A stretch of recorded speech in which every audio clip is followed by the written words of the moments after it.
Beste urte batez, Jonkoldo Bikandi, jurretar abeltzaina nagusitu da Gernika Lumoko urriko lehen asteleheneko Pirenaika Arrasako abelburuen Euskadiko txapelketa handian.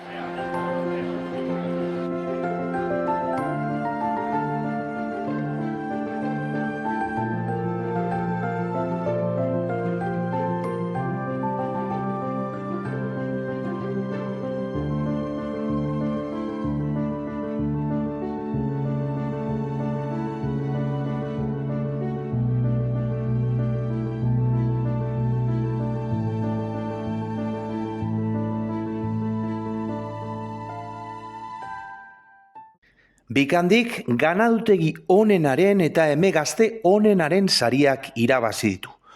Orozkoko Leire Amundarainek gazte onenaren saria irabazi du eta Oñatiko Dolaetxe Baserriak heldu onenaren saria.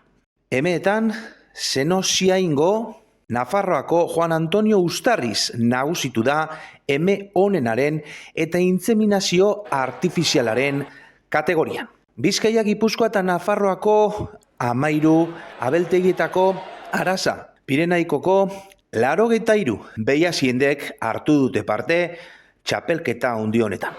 Gainera, postuetan 30 artizautza eta nekazari ekoizleen postuak izan dira.